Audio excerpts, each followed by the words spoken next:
डोमेग्राम लेण्यांच्या आजच्या 38 क्रमांकाच्या सत्रामध्ये आपण बघणार आहोत. उत्तरार्ध 132 क्रमांकाची लीळा. निरूपण दुःखाक्रांत पाठका आसु ज्ञान करणे. एकुदी गोसाव्यांसी उदयाचा पूजा सुरू झाल्यानंतरे उंच मठी आसन झाले. उंच मठाची लीळा आहे. एकदा स्वामींना उदयाचा म्हणजे सकाळचा पूजावसर संपन्न झालेला आहे. सकाळचा पूजावसर स्वामींचा राजमठाच्या त्या ओट्यावर व्हायचा. आता आपण राजमठामध्ये गेल्यानंतर जो ओटा येतो, उत्तर दक्षिण ओटा आहे तो, त्या ओट्यावर स्वामींना सकाळचा पूजावसर संपन्न व्हायचा. दुपारचा जो पूजावसर आहे तो आपण राजमठातनं उंच मठाकडे जे जातो त्यावेळेस जी पटीशाळा म्हणजे जी पडवी आहे त्या पडवीमध्ये ते पूजावसर दुपारचं व्हायचं. आणि दुपारच्या वेळेचं उष्णता वाढलेली असणार, मग आतमध्ये मठामध्ये पूजावसर करणं म्हणजे हे कसं होणार, तिकडे उष्णता जास्त वाढेल, गरम होईल. म्हणून हवेशीर असं उंच मठाच्या समोर जे काय राजमठाची जी पडवी आहे त्या पडवीमध्ये ते पूजावसर संपन्न व्हायचा. स्वामी एकदा सकाळचा पूजावसर संपन्न झालेला आहे आणि उंच मठाला आमचे स्वामी विहरणासाठी आलेले आहेत, म्हणजे थोडंसं पाय मोकळे करायला. स्वामी म्हणतात, येथून म्हणितले ते कवणाही जीवा नव्हवे. आणि काही प्रसंग असा घडलेला असेल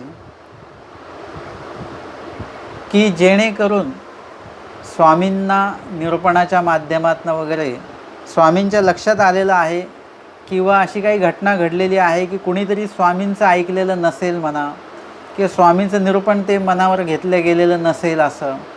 मग परमेश्वर आमचे स्वामी काय करतात की प्रसंगाच्या अनुरूप एक तर निरूपण करतात, किंवा निरूपणाला जो विषय स्वामींना पाहिजे त्यानुसार स्वामी प्रसंग निर्माण करतात. जसं आपल्याला माहिती आहे की संहार म्हणजे अनित्यता सांगायची होती संसारातली, म्हणून स्वामींनी संहार प्रकरणाचं निरूपण केलं आणि त्याच्यासाठी त्यांना स्थिती दिली, स्मशानात त्यांना नेलं वगैरे. म्हणजे संहार त्या माध्यमातून निरूपण केलं. म्हणजे जसं वातावरण असेल त्या वातावरणामध्ये जर का त्याच पद्धतीचं निरूपण केलं, म्हणजे एखादं वातावरण दुःखी आहे आणि त्याच्यात आनंदाचं निरूपण केलं तर ते प्रणवणार नाही. दुःखी माणूस आहे त्याला जाऊन तुम्ही दुःखच जर का त्याच्याकडे बोललात तर त्याला जास्त ते बरं वाटतं. एखादा माणूस आनंदामध्ये आणि तुम्ही त्याला दुःखाचं सांगत बसले, किंवा एखाद्या माणसाला म्हणजे त्याचं चांगलं चाललेलं आहे आणि त्याला जाऊन सांगायचं की संसारात काही नाही आहे असं तसं हे ते, आता त्या माणसाला पटेल का ते? त्यामुळे बाबा हे काहीतरी वेगळं सांगा आम्हाला. म्हणजे जे वातावरण आहे त्याच पद्धतीचं निरूपण झालं पाहिजे, किंवा ते निरूपण जे होणार आहे त्या हिशोबाचं वातावरण निर्मिती करता आली पाहिजे. तर मग त्या ठिकाणी म्हणजे आता निरूपण करत असताना आपण एखादी शांताबाईसांची लीळा घेतो, मग त्यावेळेला बरोबर तो एक वातावरण तिकडे तयार होतं. जसं एक कोणी अन्य बाई होत्या, आपल्या पंथाला ते मानत नव्हत्या वगैरे, पण एकदा असं झालं की प्रवचनाला त्या आल्या. त्यांच्या मुलीच्याच घरी प्रवचन होतं. आता आम्हाला काय ते टाळता येईना, त्यांना जा म्हणून सांगता येईना कारण त्यांच्या मुलीचं घर आहे, आणि निरूपण करता येईना कारण की त्यांना आवडत नाही. मग आता करायचं काय? मग शेवटी मुलीला असं वाटलं माझ्या आईला पण ऐकायला आलं, म्हणजे भेटलं पाहिजे. ते म्हटलं बाबा घ्या निरूपण. आता माझ्यावर संकट आलं मोठं, की सांगायचं काय नेमकं, ज्या बाईची श्रद्धाच नाही आहे. आणि मग त्यावेळेला त्या ठिकाणी देवानेच पुरवलं आणि मी लीळा काढली शांताबाईसांची. मग ती शांताबाईसांची लीळा सांगताना आता ती बाई आलेली होती मुलीच्या वाढदिवसाच्या निमित्ताने, त्या मुलीचा वाढदिवस होता, आनंद असेल, आणि तिथे शांताबाईसांची लीळा सांगता सांगता ते वातावरण असं बनत गेलं की ती बाई रडायला लागली अक्षरशः. ज्या बाईची आपल्या देवावर श्रद्धा नाही आहे. खूपशे लोक बोलतात की अन्य लोकांना सांगू नये, पण अन्य लोकांमध्येच काय, सृष्टीतल्या प्रत्येक जीवाकडे काही ना काही ईश्वरोक्त कणव आहे. डांगरेशांकडे पण होती. डांगरेशांनी उपदेश घेतलेला होता का? तरी स्वामी सांगत होते त्यांना, त्यांच्यासमोर निरूपण चालू असायचं. जे त्यांच्याकडे सुद्धा प्रत्येक जीवाकडे कणव असते, आणि मग निरूपण सुरू असताना त्या जीवाची ती कणव जी आहे ना ती त्यावेळेला बरोबर जागृत होते. जसं तुमच्याकडे आता एखादी वस्तू ठेवलेली तुम्ही कपाटात, तुम्हाला आता माहिती नाही आहे, परंतु जर का मी निरूपण चालू असताना जर का मी त्या वस्तूचं नाव जर का लीळाचरित्रात आलं तर बरोबर तुम्हाला आठवणार आहे, आपल्या कपाटात आहे बरं का ती वस्तू. म्हणजे जे निरूपणात आलं ते बरोबर तुम्हाला आठवतं. तसं तुमची कणव असते, तुम्हाला बरोबर त्या वातावरणात तुम्ही ज्या जाल त्या ठिकाणी बरोबर तुम्हाला ते कर्म उद्भवतात. म्हणजे जिकडे भांडण चालू आहे, आता आपण सात्विक आहोत पण आपल्याकडे पण राग नावाची गोष्ट आहे. मग जिथे भांडण चालू आहे तिथे तुम्ही जर का गेलात तर तुम्हाला तिथे राग येतो की नाही, किंवा ह्या लोकांना चांगलं मारलं पाहिजे असं. म्हणजे मग तुम्ही मंदिरात आले की तुम्ही प्रवचन ऐकून चालले, तुम्ही सात्विक असलं पाहिजे. पण तो राग सुप्त अवस्थेमध्ये ते जेव्हा तुम्हाला कोणी काहीतरी सांगतं त्यावेळेस तो उद्भवतो. तसंच कणवसुद्धा अशीच आहे की प्रत्येक जीवाकडे परमेश्वरोक्त कणव आहे. जेव्हा एखादी व्यक्ती असते की तुम्ही सांगाल की बाबा हे आम्ही मंदिरासाठी नेतो आहोत, त्याच्याकडे जी कणव असते ती जागृत होते आणि तो बोलतो की असं आहे, तुम्ही असं करा, याचे 5 रुपये कमी द्या आम्हाला, किंवा मग कमी याच्यामध्ये घेऊन जा. म्हणजे ती कणव असते. जशी ती लीळा आपण बघितली की बाईसा त्यांच्या त्या दुकानामध्ये बसलेले आहेत आणि त्याच्यामुळे काय झालं, त्याच्याकडे अनेक गिराईक आले, फायदा झाला. थोडं कमी करून द्या. तर त्याच्यामुळे काय झालं की फायदा त्याला झाला पुष्कळ. त्यांनी बाईसांना खूप वेळ बसून ठेवलं आणि मग सगळे गेल्यानंतर मग तो बाईसांना म्हणाला की काय पाहिजे सांगा आता. बाईसांनी सांगितलं हे पाहिजे ते पाहिजे ते पाहिजे. असं किती दामाचं ते झालं, ते 16 दामाचं बाईसांनी खरेदी केली. हिशोब केला सगळा, 16 दामाचं ते झालेलं आहे. मग त्या ठिकाणी त्या माणसाने, त्या दुकानदाराने काही पैसे घेतले नाही. तो चालू राहू दे. त्या दुकानदाराने काही पैसे घेतले नाहीत. बाईसांना खूप चांगलं वाटलं की म्हणजे यांनी एवढ्या वस्तू पण दिल्या, पैसेही घेतले नाही, वरून 16 दाम त्यांनी काय केलेलं आहे, स्वामींसाठी त्यांनी दिलेले आहेत. म्हणजे त्याची जी काही कणव असेल, इतक्या वेळ तो दुकानदार म्हणूनच होता, पण हळूहळू बदलत गेलं ते वातावरण. बाईसांशी संवाद केला, त्यालाही बरं वाटलं आणि मग त्याची जी कणव असेल ती समोर आलेली आहे आणि मग ते बरोबर घडलं. अर्थातच असं की त्या बाईंना शांताबाईसांबद्दल सांगितलं आणि त्यांना ते दुःख ऐकून त्यांच्या लक्षात आलं की त्यांनाही माहिती की संसारात दुःख आहे. मग त्यांना हे आनंदात असल्यामुळे त्यांच्या ते लक्षात येत नाही, परंतु जेव्हा केव्हा तो प्रसंग समोर ठेवला की मग त्यांच्याही लक्षात आला, रे हो, या बाईला फक्त शांताबाईसांनाच दुःख नाही आहे, दुःख तर आपल्याला पण आहे. आपल्याही जीवनात असे प्रसंग आले, तसे प्रसंग आले वगैरे वगैरे, आणि संसार म्हणजे काय स्पष्ट झालं. असं ते वातावरण जे आहे ते निर्माण झाल्याशिवाय त्या बाईंना पण शांताबाईसांची लीळा ऐकायला आवडली नसती. म्हणून ते वातावरण परमेश्वर काय करतात, निर्मित करतात. संहार सांगायचा होता त्यावेळेस ते वातावरण स्वामी निर्माण केलं की स्मशान ही अशी गोष्ट आहे की आपण ज्यांना अंत्यसंस्कार करायला ज्यांच्या जातो, आपण एकदा स्मशानात पाऊल ठेवलं की तिकडे मग आपल्याला त्यावेळेस वाटतं की सगळं नाशिवंत आहे बरं का. म्हणजे माणूस आत्ता होता, काल चांगले बोलले आणि आज आपण त्यांना आता हे करतो आहोत, अंत्यविधी करतो आहोत. म्हणजे त्या ते जे काय स्मशानाची जी चौकट आहे ना, त्याच्या आतमध्ये आपण गेलो की सगळं नाशिवंत वाटायला लागतं. एकदा त्याच्या बाहेर आलो की परत आपण आहे तसंच होऊन जातो परत. म्हणजे त्या चौकटीमध्ये तुम्ही असल्यानंतर बरोबर हे सगळ्या गोष्टी आठवतात, संवाद आठवतो, जीव कसा आहे, काय केलं पाहिजे, सोबत काय जाणार, हे सगळं त्या चौकटीत आठवतं. म्हणून जसं आपण मंदिरात जातो तसं कधी कधी स्मशानातसुद्धा गेलं पाहिजे. म्हणजे मंदिरात गेलं तर ज्ञान मिळेल, स्मशानात गेलं तर वैराग्य निर्माण होतं. आणि हे दोन निर्माण झाले की मग भक्ती निर्माण व्हायला काही अडचण येणार नाही. म्हणजे एकदा वैराग्य निर्माण झाले की लगेच भक्ती, ज्ञान आहेच आपल्याकडे, अशा पद्धतीने तो क्रम चालेल. असं स्मशानात वगैरे जाऊ येऊ नका.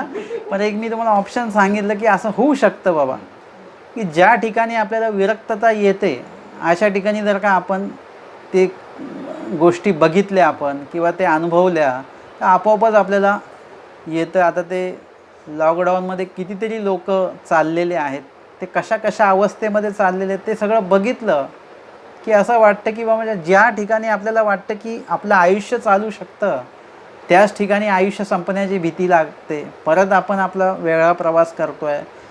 म्हणजे आयुष्याचं सगळं हे अशाच पद्धतीचं आहे. म्हणजे ही वातावरण निर्मिती जर का आपण बघितली तर मग आपल्याला जीवन म्हणजे काय हे लक्षात येतं. इतक्या दिवस आपल्याला असं वाटत होतं की एकदम आता काय काळजी नाही आपल्याला, आता कुठे स्पीड ब्रेकर लागणार नाही आहे. परंतु बरोबर सगळ्या गोष्टी येतात. परमेश्वर, मला खूप लोक प्रश्न करतात हे कोरोना म्हणजे नेमकं काय आहे, देवतेचं आहे का काय आहे.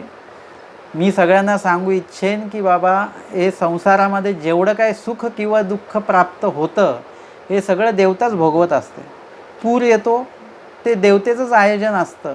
भूकंप येतो, आता कोरोना आलेला आहे, कधी मलेरियाची साथ येते, कधी प्लेगची साथ आली होती. हे सगळं तेच आहे. देवता त्या त्या पद्धतीने काय करत असते तसं ते निर्माण करत असते आणि तसं ते त्या त्या रोगांची साथ किंवा भूकंप अशा पद्धतीने ते आणत असतं. आता मध्यंतरी जपानमध्ये जे काय त्सुनामी लाट आलेली होती हे सगळं देवतेचा क्षोभ होता. म्हणजे त्या याच्यामध्ये सगळे लोक मेले नाहीत. काही लोक त्याच्यात पाण्यात असूनसुद्धा मेले नाहीत. काही लोक भीतीने मेले. आता काही लोक कोरोनामुळे मरत आहेत, काही लोक कोरोनाहून मरणार नाहीत आणि काही लोक कोरोना नाही झालं तरी मरणार आहेत. म्हणजे प्रत्येकाला त्याचं ते दुःख आहे. कुणाला ते होण्याचं दुःख आहे, काहींना झालेलं नाही आहे पण ते होईल होईल याच भीतीचं जे दुःख आहे ते होणार आहे. म्हणजे ते दुःख भोगायचंच आहे. न होऊन पण भोगायचं आहे, होऊन पण भोगायचं आहे. आता ज्यांना जेवढं दुःख द्यायचं आहे तेवढं दुःख ती देवता देणार आहे, तेवढं दुःख भोगायचं आहे. आता सगळ्यांचं दुःख भोग जो आहे तो एकाच वेळी प्राप्त झालेला आहे, जेवढे कोणी आहेत. म्हणजे आता तुम्ही कितीही स्वतःला सुरक्षित ठेवलं तरी तुम्हाला कोरोना होऊ शकतो आणि तुम्ही स्वतःला किती मोकळं ठेवलं तरी कोरोना नाही होणार. कारण की तुमच्या नशिबात नसेल तर होणार नाही. याचा अर्थ असा नाही की काळजी नाही घ्यायची, काळजी तर पूर्ण घ्यायचीच आहे. पण मी तुम्हाला कर्माचा विषय सांगतो आहे. आपल्या नशिबात तो भाग नसेल तर तुम्ही किती काही करा तुम्हाला ते प्राप्त होणारच नाही. म्हणजे माझ्या लहानपणी मला एक धडा होता हिंदीला, बीमार न होणे का दुःख. तो माणूस कधी आजारीच पडायचा नाही. तो आजारी पडण्यासाठी काय काय करायचा परंतु तो आजारीच पडत नव्हता. म्हणजे त्याच्या नशिबातच ते आजारी पडणं हा प्रकारच नव्हता. आणि म्हणून आपल्याला जो भोग आहे तो पाप आणि पुण्य हे जे जोडलं आहे त्यानुसार सुख आणि दुःख हे दोन भोग आपल्याला देवताच भोगवत असते. आपल्याला कुणीही दुसरं भोगवत नाही, देवता भोगवते. आणि हे सगळं आपण जोडलेलं, याच्यात देवाचा काहीही रोल नाही आहे. हा देवतेचा आणि आपला कारभार आहे सगळा. म्हणजे आपण ते जोडलं आहे आणि तिने ते भोगवायचं, अशा पद्धतीचं ते आहे. जसं आपण दुकानातनं साहित्य घेतो आहे म्हणजे कर्म जोडतो आहे, त्यानुसार तो दुकानदार बिल देणार. आता आपल्याला दुःख कधी होतं, बिल देतानाच होतं की नाही. ते वस्तू घेताना दुःख होतं का, नाही होत. बिल घेताना कळतं की आपण किती हे महागाच्या वस्तू घेतल्या आणि पैसे खर्च झाले आपले. तसं कर्म जोडताना आपल्याला कधीच दुःख होत नाही. पण जेव्हा कर्माचा हिशोब जी कोण करते, दुकानदार म्हणजे देवता करते, सुख आणि दुःख, त्यावेळेस आपल्याला कळतं की आपण कितीची खरेदी केलेली आहे, किती कर्म खरेदी केलेले आहेत आणि त्याच्यात पापरूप कर्म जास्त प्रमाणात आपण केलेले आहेत. आणि म्हणून हा कोरोना जो आहे तो भोग आहे. प्रत्येकाने जे दुःख भोगलेलं आहे, जोडलेलं आहे, त्यानुसार देवता दुःख देणार आहे आणि ती कोरोनाच्या माध्यमातून ते दुःख देणार. नसेल तर मलेरियाच्या माध्यमातून देऊ शकते, नसेल तर सर्दीच्या माध्यमातून देईल, नसेल तर उष्णतेच्या माध्यमातून देईल, उष्णतेचा त्रास होईल आपल्याला. कुठल्याही माध्यमातून देवतेला फक्त दुःख भोगवायचं आहे.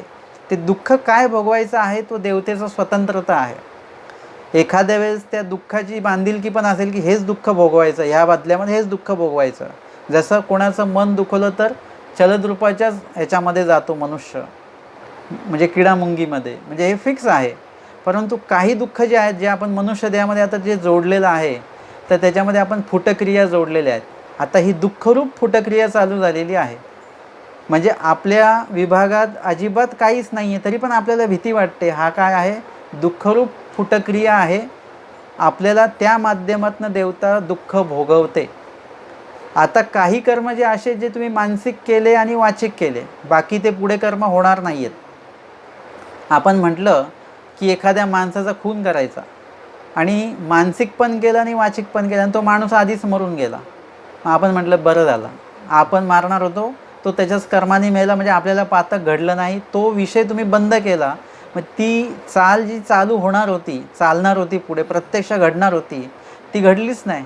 मग ते क्रिया काय झाली, मानसिक आणि वाचिक तर तुम्ही करून बसलेत, वाईट उल्लेख करून बसले तुम्ही. मग आता त्याचा भोग काय? मग स्वप्नामध्ये आपल्याला जे काही दुःख भोगायला मिळतं ना, देवता कुठे सोडत नाही. मानसिक कर्म करून तुम्ही सोडून दिले, पण मानसिक वाईट कर्म केले असतील तर स्वप्नामध्ये मग आपल्याला असं होतं की आपण कुठेतरी धावतोय आणि एकदम उंचावरून खाली पडलो. असं होतं ना कधी कधी, दचकून उठतो आपण, की वाघ खायला आला, आपल्या दृष्टांतामध्ये दिलेलं आहे, वाघे खादला वगैरे, अशा पद्धतीचं दुःख त्याच्यामध्ये मिळतं. आणि अक्षरशः दुःख ते भोगतो आपण, की आपल्याला वाघ खातोय, आपण पळतोय, असं आता जीव जाणार आपला, आणि एकदम डोळे उघडतात. म्हणजे ते दुःख आपण स्वप्नात भोगवलं त्या देवतेने. देवता भोगवते म्हणजे भोगवते. अशाच पद्धतीचं सुखरूपसुद्धा असतं. म्हणजे तुम्ही मानसिक वाचिक चांगलं विचार तुम्ही केलेले आहेत, पण पुढे ती क्रिया घडली नाही, त्याला बिनचालीचे कर्म म्हणतात. म्हणजे त्याची चाल पुढे आता चालणार नाही आहे. आणि जे मानसिक वाचिक आणि शारीरिक असे कर्म चालतात त्यांना चालीचे कर्म म्हणतात, आणि जे मध्येच खंडित झाले तर बिनचालीचे म्हणतात. मग आता जे कर्म सुखरूप आहेत आणि ते बिनचालीचे ठरले, आता देवता काय करणार, स्वप्नात तुम्हाला चांगला भोग भोगवणार. म्हणजे आपल्याला असं दिसतं की आपण हत्तीवरून आपली मिरवणूक निघालेली आहे, की आपण विमानात चाललेलो आहोत, की आपल्याला कोणीतरी पैसे आणून दिले. म्हणजे स्वप्नामध्ये आपल्याला एवढं चांगलं वाटतं की उठल्यानंतर मग असं वाटतं उगाच उठलो, आत्ता तर विमानात बसणार होतो मी. परंतु लक्षात घ्या की ते कर्म तुम्हाला त्या स्वप्नामध्ये पण सुखरूप जे कर्म भोगवलं जातं ते पण पूर्ण भोगवलं जात नाही. ते कुठेतरी आल्यानंतर ते बंद होऊन जातं आणि आपल्याला जाग येऊन जात असते. ते देवता ते सुखरूप आणि दुःखरूप, पूर्ण क्रिया घडली असेल तर त्याचा भोग प्रत्यक्ष भोगवला जातो, आणि अपूर्ण क्रिया घडली असेल तर स्वप्नात का होईना त्याचा भोग भोगवलाच जातो. अर्थातच आपण त्याला नावं वेगवेगळी देतो. कालसर्पयोग, अजून काय काय त्याला नाव दिलं जातं ना, ते झालं. पितृशांती, मातृदोष, पितृदोष, एकाला जलदोष सांगितला. तर जलदोष म्हणजे काय, म्हणजे तुम्ही पाणी पिलं आणि उष्ट पाणी विहिरीत टाकलं, जलदोष म्हटलं. म्हणजे अशा पद्धतीचं आहे. मग आता जर का आपण जेवलो आणि उष्ट अन्न जर का आपण त्या मुख्य भाजीमध्ये ती उष्टी भाजी टाकली तर भाजी दोष पण होऊ शकतो बरं का. म्हणजे अशा प्रकारचे सांगितलं जातं हे. आपण जर का मानव पंथाचे अभ्यासक आहोत तर आपल्याला हे कर्मांची नावं म्हणजे हे जे काही कोणाला कालसर्प, कोणाला आमका दोष, हे नावं लक्षात ठेवायची गरज नाही. सुटसुटीत आहे एकदम, की हा पापरूप कर्म आहे आणि हे पुण्यरूप कर्म आहे. आपल्याला दुःख होतं आहे का, मग आपण पापरूप कर्माचा भोग आपला आलेला आहे. जसं आपल्याकडे लाईट बिल येतं की नाही, म्हणजे ते दुःखदायकच असतं ना लाईट बिल येणं म्हणजे. मग तो एक वेळ असतो, त्यावेळेला ते बिल बरोबर येतं. तशाच पद्धतीचं तुम्हाला दुःख तुम्ही जोडण्याचा भाग आला. एकदम सोपं आहे की प्रवासामध्ये तुम्ही चाललेले आहेत, ऊन लागतं आहे आणि अचानक तुम्ही बघता की पुढे झाडीच झाडी आहे. मग तुम्ही एकदम शांत प्रवास चालतो आणि परत झाडी संपली, परत ऊन, मग तुम्हाला परत त्रासदायक. असा प्रवास असतो की दुःखदायक. म्हणजे सुखदायक चाललेलं आहे तुमचं आणि एकदम लाईट गेली. काय झालं चालू, आत्ता AC चालू होता, सगळं आनंद होता, आणि लाईट गेली की लगेच दुःखरूप पुटक्रिया चालू झाली आपली. तसं आहे की प्रत्येक कर्म एक विशिष्ट वेळामध्ये तुमच्याकडे येतं. मग कधी कधी दुःखरूप येतं, कधी कधी सुखरूप येतं, कधी कधी क्रमाने दुःखरूपच कर्म येतं. दुःख एके दुःखच चालू आहे. काही लोकांना सुख एके सुखच कर्म येत राहतं. असा प्रत्येकाचा तो कर्माचा भोग आहे. म्हणून हा मुद्दा याच्यासाठी सांगितला की अनेकांनी मला विचारलं की हे कोरोना काय आहे, काय देवता क्षोभ आहे का, तर त्यांच्यासाठी मी सोपी माहिती सांगेल. सृष्टीमध्ये जे पण काय घडतं हे सगळं देवताच अरेंज करते. देवतेकडे हे सगळं दिलेलं आहे, मायेकडे हे सगळं सोपवून दिलेलं आहे. माया इतर देवतांकरवी ते सगळे कर्म करवून घेत असते. प्लस आपण ज्या ज्या देवतेचे जे जे कर्म अर्जन केलेले आहेत त्या कर्मांचा जेव्हा भोग येतो तेव्हा ते कर्म आपल्याला भोगायला मिळतं. ज्या देवतेचा कर्म आपण जोडलेला आहे ती देवता येऊन आपल्याला भोगवते. असं हे कर्मांचा भोग आहे, बाकी काही नाही. म्हणून तुम्ही जर का दुःखरूप जोडलं आहे तर तुम्हाला दुःखरूप भोगायला मिळणार. आमचे स्वामी म्हणतात, सकळ ही भोगे निमानावे की, जेवढा काही भोग प्राप्त होतो तो सहन करा आणि सहन करून तो संपवून टाका. जसं आता माझ्या बाबतीमध्ये समजा मला काही दुःख प्राप्त होतं जेव्हा केव्हा काही पण, त्यावेळेस मी ते भोगतो ह्याच्या दृष्टीने की हे भोगून संपवायचं आहे. आपल्याला काय करायचं आहे की ऊन लागल्यानंतर मागे येणार का आपण, परत सावलीत येणार का? आपण काय पुढे चालत राहणार, कुठेतरी परत सावली लागणार आहे. म्हणजे उन्हाचा हा भाग संपून जाणार आहे. तसं तुमचा दुःखाचा जो भाग आहे तो संपून जावा याच्यासाठी तुम्हाला ते संपवावं लागेल, नाहीतर ते परत आहेच, परत भोगावंच लागणार आहे. मी पुन्हा एकदा आठवण देईल, मी मागे पण सांगितलं की आमचे जे भालोदकर बाबा होते, आमचे आजोबा, ते म्हणायचे की तरुण वयामध्ये जर का तुम्हाला भोग प्राप्त झाला दुःखरूप तर तो भोगून घ्या. तुम्ही म्हटले की नाही पुढे भोगू, विडा ठेवून पोस्टपोन केलं जातं बरं का. हे कोणी शोध लावला माहिती नाही, ह्याचा शोध भटोबासांनाही नव्हता. नाही तर भटोबास कशाला 22 दगड वाहत बसले असते, विडाच व्हायला असता ना. म्हणजे दुःख प्राप्त झाल्यानंतर सुद्धा आमच्या स्वामींनी, डोमेग्रामच्याच लीळा चालू आहेत, स्वामींनी त्यांना विडा व्हायला नाही सांगितला, दगड व्हायला सांगितली. म्हणजे सेवा दास्य जे आहे ते करायला सांगितलेलं आहे. म्हणजे साधाईसांना हे माहिती नव्हतं की संकष्टपण नावाची काही गोष्ट असते की बुडायला लागलं की ते म्हणायचं. म्हणजे ह्या लोकांना फक्त देवाचं नाव घेणं हेच माहिती होतं आणि हाच विधी आहे. आणि म्हणून आपण सुद्धा प्रत्येक वेळी इथेच आलो पाहिजे. म्हणजे परमेश्वराने जो विधी सांगितला त्याकडे आपण आलो पाहिजे. ते बाबा सांगायचे की तरुण वयात भोग भोगायला मिळालेला आहे तो भोगून घ्या. तुम्ही परत तो पोस्टपोन केला, पुढे ढकलला की तो म्हातार वयामध्ये भोगायला मिळेल. मग त्यावेळी आपली कॅपॅसिटी असते का ते भोगायची? नसते. जसं आता मी लहानपणी मला 101 ताप जरी असला, 102, 3 असला, मी चालत दवाखान्यात जायचो, औषध घ्यायचो नाही, काय नाही. ती माझी ती प्रकृती होती त्यावेळी. मी म्हणजे लहान होतो. आत्ता जसं माझं वय वाढत जाईल आता मी तसं करू शकतो का? नाही. म्हणजे तुम्हाला ज्यावेळी जो भोग मिळाला तो भोगून संपवून टाका. हा कुठे ना कुठे परत भेटणार आहे तुम्हाला, हा संपणार. ते चकवा असतो बघा, ते सांगितलं एकाने की ते सायकल घेऊन चाललेला, त्याला तो भेटलं कोणतरी मध्ये, ते म्हणे मला ते हे दे, तंबाखू दे. तोला नाही देणार आणि तो सायकल घेऊन पुढे गेला. परत तो त्याच चौकात आला, परत तोच माणूस भेटला, मला तंबाखू दे. असं 2-3 वेळा झालं.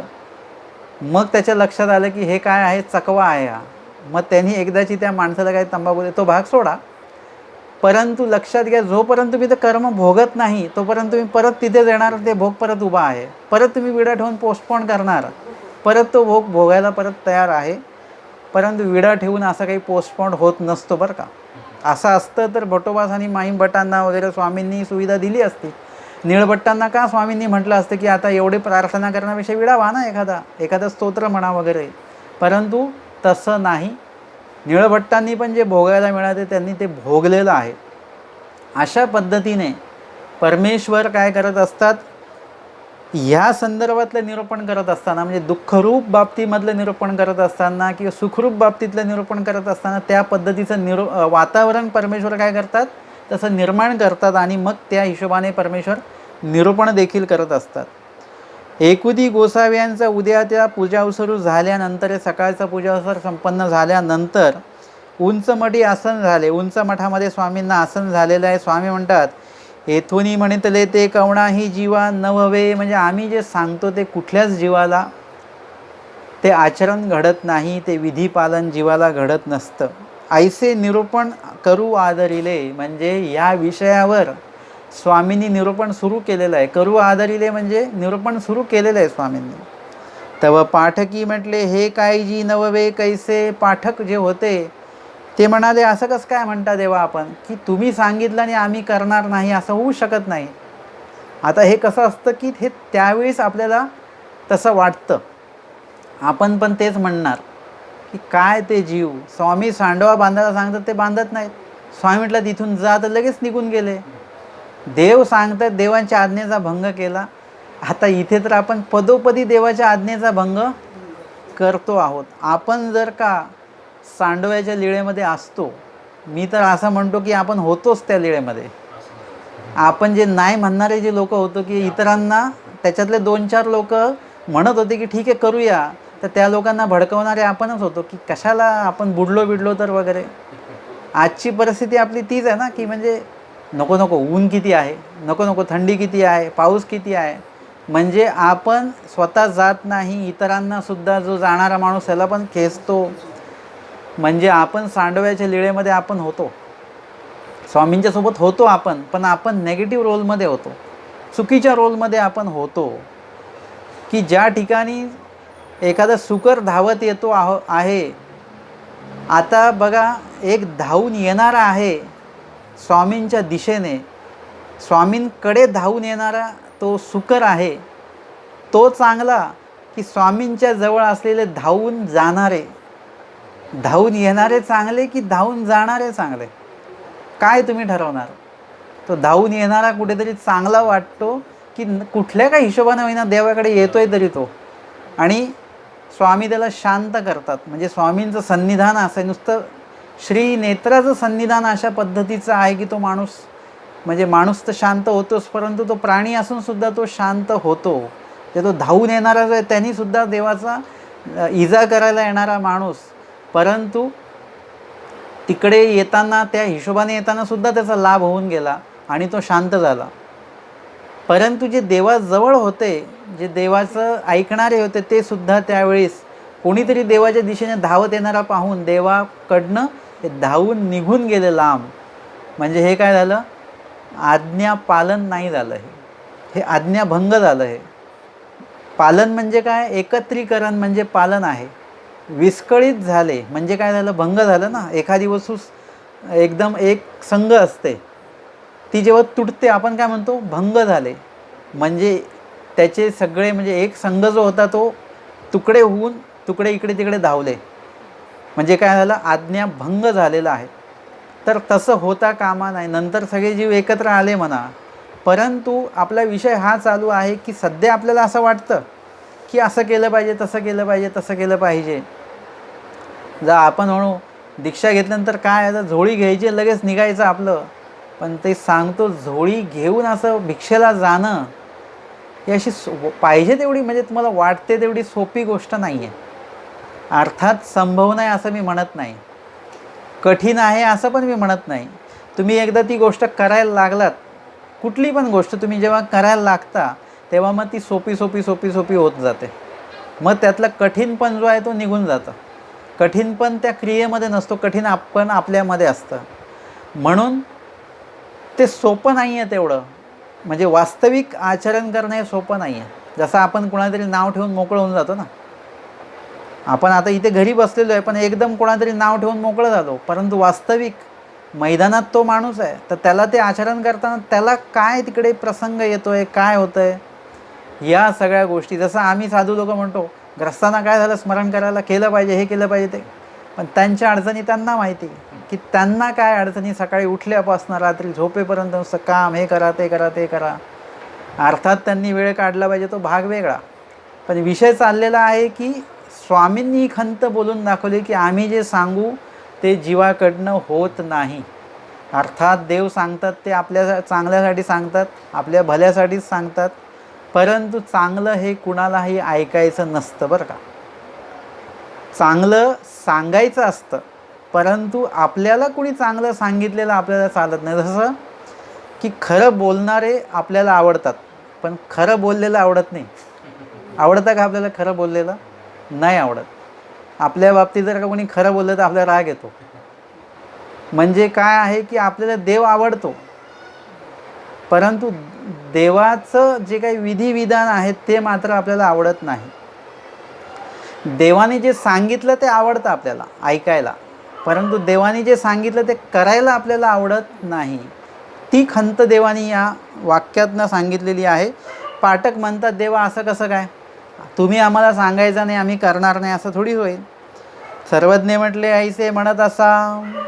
बरं असं म्हणता का, आम्ही जे सांगू ते तुम्ही कराल? आणि हो. ते म्हणतात स्वामी ये डोळाचा सुळी ये डोळा काढा, म्हणजे या डोळ्यातनं असा काटा टाकून त्या डोळ्यातनं काढा बरं. तरी आता काढूनी पाठक पण तयारीतच होते. ते म्हणतात ठीक आहे, काय हरकत नाही. देव सांगतात, मी आत्ताच शब्द दिलेला आहे आणि ते तयारीतच होते. ते म्हणतात हो काढू की. स्वामी म्हणतात हेही बरी होवेल पोरा जीवासी, हे पण करू शकता तुम्ही. आहेत ना काही लोक अशी तलवार अशी टाकतात तोंडामध्ये, दुधारी तलवार असते वगैरे. काही लोक काय म्हणजे असे कोणी विस्तवावरून चालतात, कोणी काय काय म्हणजे लोक करतात. खूपसे लोक स्वतःचं ऐश्वर्य वाढवण्यासाठी, नाव प्रसिद्धी वाढवण्यासाठी म्हणून वेगवेगळे कृत्य करतात. जसं कोणी ते उंच बिल्डिंगच्या त्या कठड्याहून कुठल्याही विना आधारे ते चालतात. ते काही लोक डोंगर चढतात तर ते कुठलाही आधार घेत नाही. त्याला काय म्हणतात ते ट्रेकिंग की काहीतरी म्हणतात ते. तर ते विना आधारे मोठा डोंगर अंदाजे म्हणजे बरोबर पकडून चालतात. पडलं तर माणूस मृत्यू. म्हणजे ते बघत असताना ते मी एक बघितलेलं, त्याचं जे फोटो त्याची शूटिंग करत होता तो माणूससुद्धा त्याला बघवत नव्हतं कॅमेरामध्ये. तो फोटो काढणारासुद्धा खूप घाबरत होता. आपल्याला पण बघताना खूप भीती वाटते. आणि ते बघताना मला आठवलं की स्वामींनी सांगितलं की पोरजीव काहीही करू शकतो, मरणा शरण जाय. परंतु येथूनही सांगितलं ते, जर का देवानी सांगितलं की डोंगर उतर तर त्याला उतरणं होणार नाही. पण स्वतःचं नाव कमवण्यासाठी किंवा मरोनी ऐश्वर्य साधी, म्हणजे आता तो उंचावरून जरा पडून मेला तर त्याचं नाव येईल ना पेपरामध्ये की अरे हा पडून मेला एवढ्या उंचावरून, म्हणजे नाव झालं त्याचं. म्हणजे जीव त्या गोष्टी तो करू शकतो. आता एकाने ते आमचे सन्मित्र त्यांनी काय केलेलं आहे की ते स्काय डायव्हिंग असतं, उंच जायचं विमानामध्ये आणि वरून उडी मारायची. तो पॅराशूटवाला एक असतो सोबत, तो आपल्याला पडू देत नाही. परंतु आमची तिकडूनसुद्धा काय आहे, पडण्याची तयारी आहे. पण एखादा विधी करण्यासाठी घराच्या बाहेर पडण्याची तयारी आहे का आपली? नाही. म्हणजे आपल्याला देवाने इतकं सोपं सांगितलेलं आहे, ती करण्याची तयारी आपण दाखवू शकत नाही. एकदम सोपं आहे, विनामूल्य आहेत काही गोष्टी, तर त्याला खर्चसुद्धा नाही आहे. काही गोष्टी म्हणण्यापेक्षा मी असं म्हणेल की देवाने सांगितलेल्या सगळ्याच गोष्टी विनामूल्य आहेत. कशालाच खर्च नाही आहे बरं का, 1 रुपयाचा खर्च नाही आहे. बघा आज आपण पंचावतार केला, किती खर्च केला आपण, केला की नाही? आणि अशाच पद्धतीने पंचावतार तरी नाही केला, परंतु उत्तम आपल्यापेक्षा कैक पटीने चांगला उपहार भाईदेव व्यासांनी स्वामींना अर्पण केला. कोणाचे ते बोरीचं झाड होतं माहिती नाही, परंतु त्यांनी ती तोडली. फुकटमध्ये ती बोरं मिळालेली आहेत, हां बरोबर, आणि उष्टी बोरं दिलेली आहेत वरून. परंतु घडलं कोणाला? आज आपल्याकडे आपण ठामपणे सांगू शकतो की भाईदेव व्यासांची बोरं देवाने स्वीकारली. पण आज आमचा उपहार देवाने स्वीकारला हे तुम्ही सांगू शकता का? त्या दिवशी आम्ही पंचावतार केला, तोच देवाने स्वीकारला सांगू शकतो का आपण? कारण की आपण खर्च करतो आहे आणि त्याचा हिशोब आहे आपल्याकडे. भाईदेव व्यासांनी जे काही खर्च केला आहे तो खर्च नाही केला. आपण काय करतो? खर्च करतो आहे. भाईदेव व्यासांनी खर्च नाही केला, भाईदेव व्यासांनी उपयोगात आणलेलं आहे. खर्च होणे म्हणजे जाणं, वाया जाणं, याला खर्च म्हणतात. म्हणजे माझ्याकडे पैसे होते पण ते खर्च झाले, म्हणजे गेले, ते संपले. परंतु देवाच्या इथे जेव्हा तुम्ही असं तेव्हा ते खर्च होत नसतं, ते उपयोगात येत असतं. इतर ठिकाणी गोष्टी वाहून जातात आणि देवाच्या ठिकाणी वाहून घेतल्या जातं, असं हा तो फरक आहे. भाईदेव व्यासांनी जी बोरं आणली ती फुकट बोरं होती, परंतु त्यांचा जो भाव होता ना, तो कोणीही, आपण सगळ्यांनी, उपदेशांनी, संन्यासांनी मिळून जरी पैसे गोळा केले तरी त्यांचा भाव आपण विकत नाही घेऊ शकत. एवढा अमूल्य भाव होता त्यांचा. 1ही रुपया खर्च न करता असं करता येतं, लक्षात घ्या. खूप पैसे खर्च करावे लागतात देवधर्म करायला असं नाही आहे, आणि खूप पैसे खर्च करून देवधर्म होतो असं सुद्धा नाही आहे. लीळाचरित्रात सगळ्यांची प्रमाण आहेत. मी आत्ता तुम्हाला भाईदेव व्यासांचं प्रमाण दिलं. एक दमडीसुद्धा खर्च नाही केली त्यांनी, परंतु क्रिया मात्र उत्तम प्रकारची घडली त्यांना. ते पण उष्टी बोरं दिली. तिकडेच गदोनायक आहेत, ते म्हणतात देवा माते संपत्ती सगळी आहे माझ्याकडे, तर त्या संपत्तीने, त्या पैशाने देवधर्म होईल का, मला देव होईल का? आता असं थोडीच आहे की देव होणं हे काही विशेष घेणं एवढं सोपं नाही आहे की एवढे पैसे दिले की विशेष मिळतो, एवढे पैसे दिले की मूर्ती मिळते, तेवढे पैसे दिले की प्रसाद मिळतो. मला हे सांगा की किती पैसे दिल्यानंतर ते विशेष, ते प्रसाद निर्माण केलेली व्यक्ती आपल्याला मिळेल. कोणी निर्माण केलं? ते देवाने निर्माण केलेलं आहे. विशेष कोणामुळे हे झाले, निर्माण झाले? आधी पाषाण होते, आता विशेष झाले. ते कोणी केलेले आहेत? प्रसाद आधी साधारण कपडा होता, त्याला कोणीतरी प्रसाद म्हणून केलेलं आहे. कोणी केलेलं आहे? आम्ही एवढी रक्कम देतो, ते व्यक्ती आम्हाला मिळतील का? त्यांनी निर्माण केलेलं मिळतं आहे, पण ज्यांनी निर्माण केलेलं आहे ते आम्हाला मिळणार आहेत का? परमेश्वर आम्हाला भेटणार आहेत का? याचं गणित कधीतरी लावून बघा, मग तुम्ही या पैशातनं मुक्त व्हाल.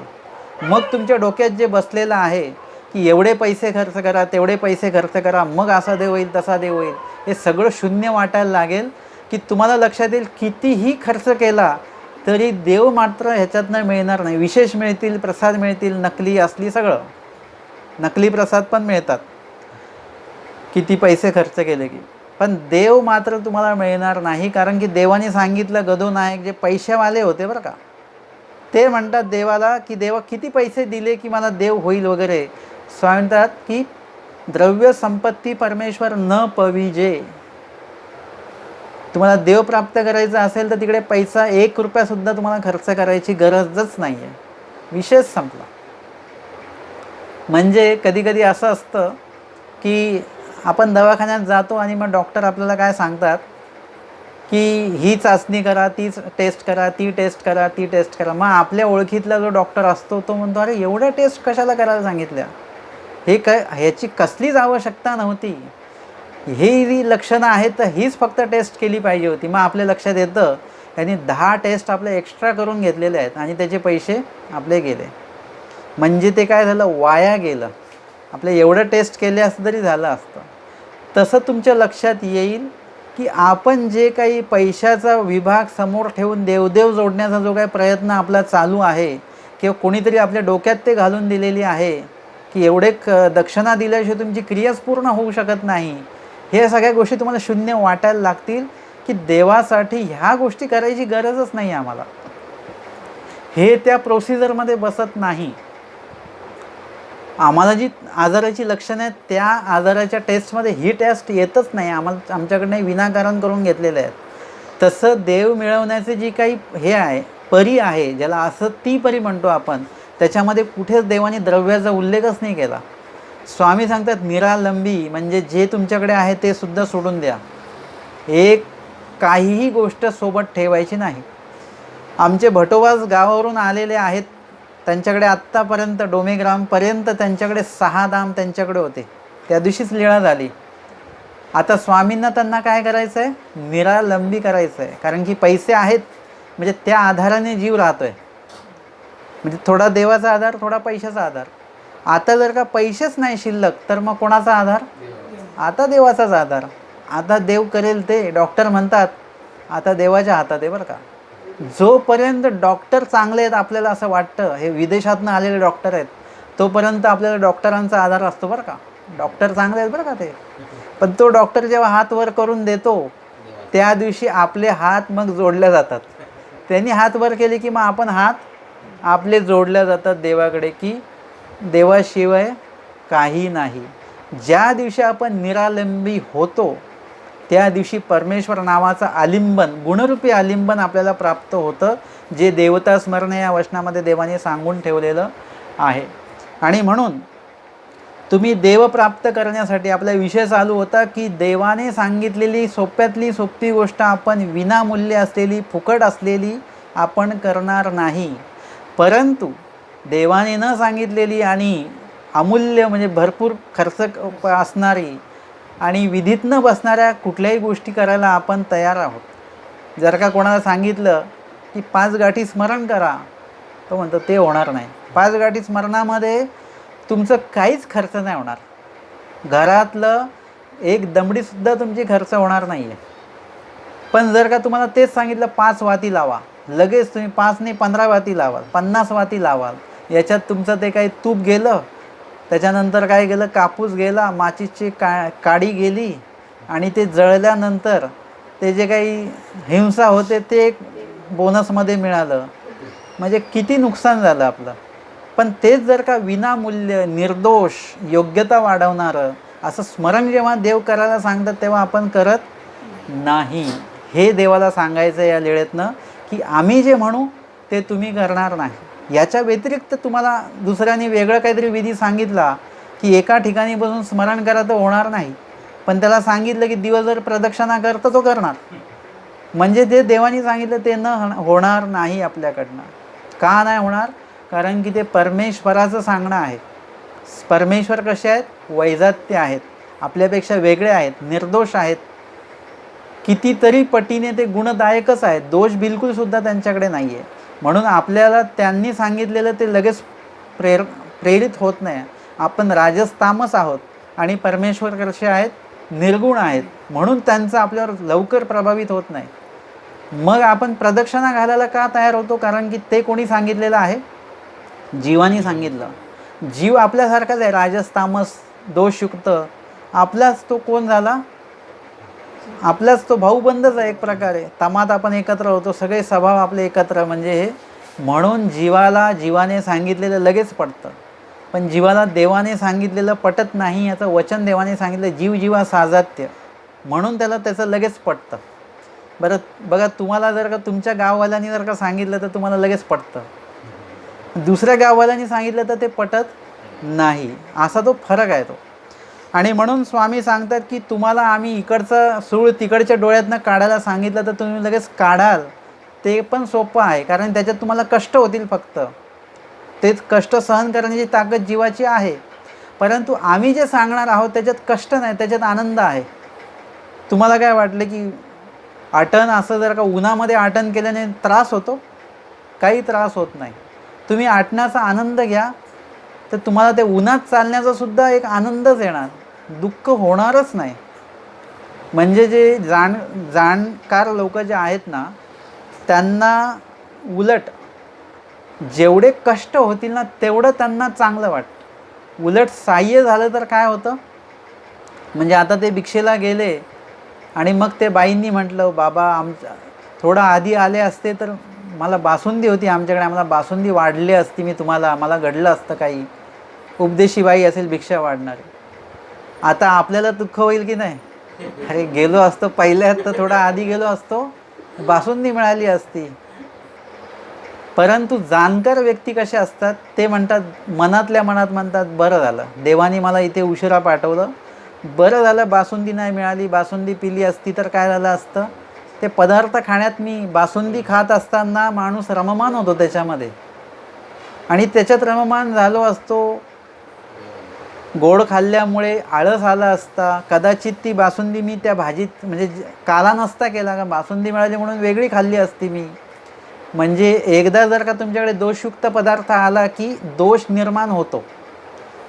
जेव्हा आता आपल्याकडे पैसे नाही तर आपण गप्प बसणार, पैसे आले की असं वाटतं की काय आणावं का बाहेरून खायला काही.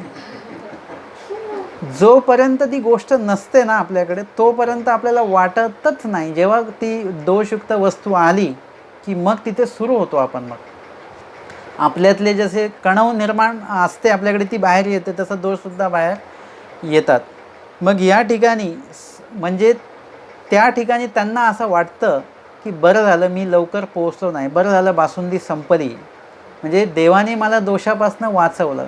त्यांना उलट सहाय्य न होणं हे त्यांच्यासाठी कणव वाढवण्याचं लक्षण आहे. की देवाने जर का उन्हात चाललो आहे म्हणजे कष्ट होत आहेत, म्हणजे ह्याच्यात माझी योग्यता वाढते आहे, माझे कर्मनाश होत आहेत. पण जर का सावली निर्माण झाली तर, म्हणजे सावली झाली म्हणजे तुम्हाला मग तिथे बरंच वाटेल, इथे झोपावं का, थांबावं का इथे या झाडाखाली. म्हणजे सहाय्य झाल्याचं दुःख त्या जीवाला होत असतं. म्हणून दुःख भोग हा म्हणजे होणं हे जास्त चांगलं आहे. आणि ते जाणकार व्यक्तीलाच त्या दुःखामध्ये सुख वाटतं. त्यांना भिक्षा न मिळणं याच्यातसुद्धा सुख आहे. अशा पद्धतीचं ते म्हणजे सगळं वर्तन असलं पाहिजे. म्हणून स्वामी सांगतात की आम्ही सोपं जरी सांगितलं तरी ते तुम्हाला कठीण वाटेल आणि तुम्ही ते करणार नाही. पण प्रपंचाच्या मध्ये तुम्हाला किती जरी कठीण असलं तरी ते तुम्हाला काय असं वाटणार आहे, सोपं वाटेल.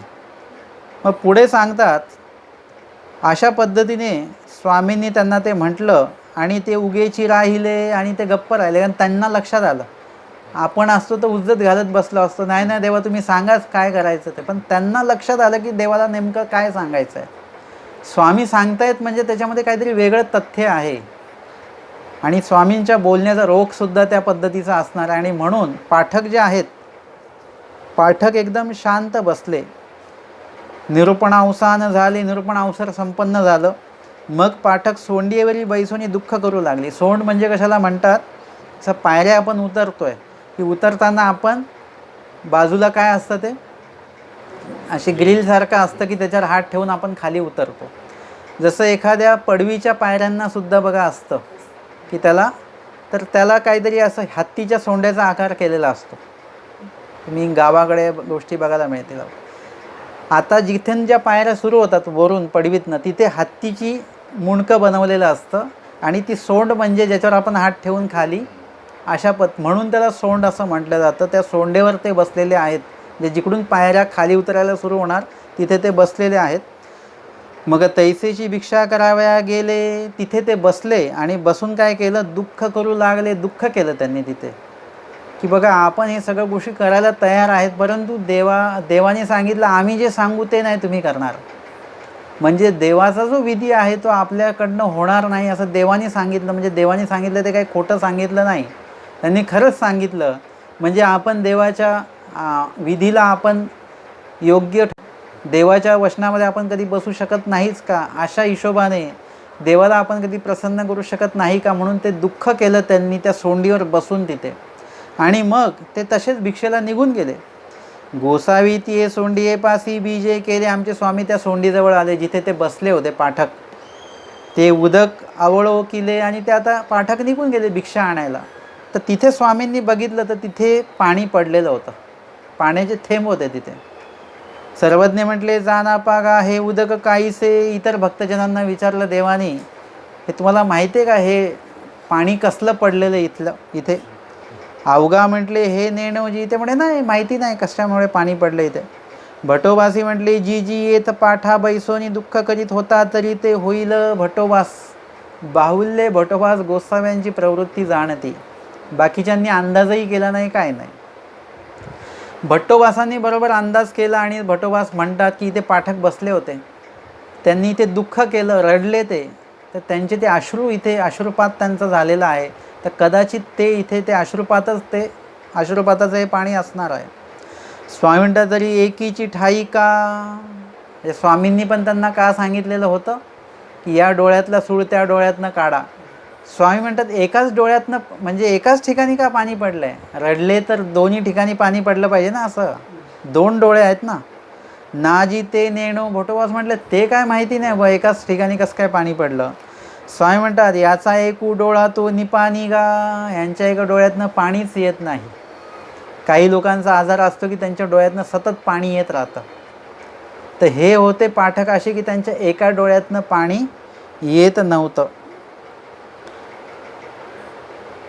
म्हणून कदाचित स्वामींनी त्यांना ते डोळ्यासंदर्भात काही त्यांना सांगितलेलं असावं. कदाचित त्यांचा तो डोळा त्यांना असंवेदनशील असावा, कदाचित हे या बाबतीमध्ये काही आलेलं नाही आहे. परंतु अर्थात आपल्याला पाठकांकडनं एक गोष्ट घेता येते की जरी तुम्ही देवाने सांगितलेल्या तुम्ही गोष्टी करू शकत नसाल, जरी सगळ्याच गोष्टी आपण नाही करू शकत नसाल जरी, तरी दुःख मात्र आपण करू शकतो. त्याचं आपल्याला वाईट वाटलं पाहिजे की आपण ही गोष्ट करू शकलो असतो, परंतु आपण ती म्हणजे तशा पद्धतीने आपण देवाला हो म्हटलो नाही किंवा देवाला आपण त्या गोष्टी करण्यायोग्य आपण आहोत हे सिद्ध करता आलं नाही जरी आपल्याला. परंतु तुम्ही जर का त्याच्याविषयी अप्राप्ती भावली की मला अशा विधी प्राप्त झाला पाहिजे म्हणून दुःख केलं वगैरे, तर कदाचित परमेश्वर तुमची योग्यता वाढवून, कणव वाढवून तुम्हाला त्या विधीचा योग जो आहे तो तुम्हाला प्राप्त करून देऊ शकतात. आणि म्हणून देवाचे जे काही बोलणं आहे की आम्ही सांगू ते तुम्हाला होऊ शकत नाही, हे देवाचं बोलणं आपल्याला खोटं ठरवायचं आहे.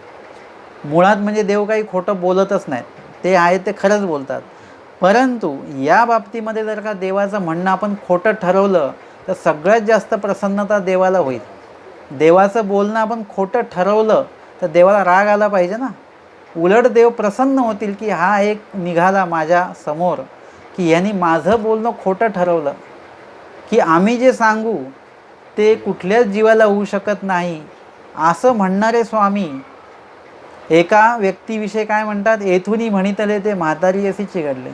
शांताबाईसा नावाची व्यक्ती त्यांना भेटली, की येथूनही म्हटलेले कुणीच करू शकत नाही असं म्हणणारे स्वामी काय म्हणतात, येथूनही म्हणितले ते म्हातारी अशी चिघडले. म्हणजे बघा, आम्हाला काय करायचं आहे, आम्ही या भूमिकेत आहोत की देवाला आमच्यावरच विश्वास नाही आहे की आम्ही ते करू शकू. तर आमचे मागचे रिझल्ट जे देवाने बघितलेले आहेत त्यावरून देवाने अंदाज केलेला आहे. देवाचा अंदाज खोटा नाही. परंतु आम्हाला देवाचा अंदाज जर का खोटा ठरवता आला तर परमेश्वराला प्रसन्नता आहे त्याची, आणि आपल्याला ते खोटं ठरवायचं आहे. भटोबास, माईमभट्ट, महादाईसा, बाईसा, आऊसा या लोकांनी ते खोटं ठरवलं आहे. आपल्याला ते खोटं ठरवायचे आहेत. स्वामींचे वचनं खरी आहेत, सगळी वचनं खरी आहेत, पण त्यातली काही वचनं आम्हाला काय करायची आहेत, खोटी ठरवायची आहेत. आपण सर्व दोषांचे आळे आहोत, परंतु आपल्याला सर्व गुणांचं आळं व्हायचं आहे. स्वामींचं वचन खोटं ठरवायचं आहे. याचा तो सर्वाधिक फक्त देवाला होणार आणि आपण योग्य होणार. आजच्या या डोमेग्राम लिळ्यांच्या 38व्या सत्रामध्ये आपण उत्तरार्ध 132 क्रमांकाची निरूपण दुःखाक्रांत पाठका आसु ज्ञान करणे या लिळेवर श्रवण आणि चिंतन आपण केलेलं आहे. दंडवत हो.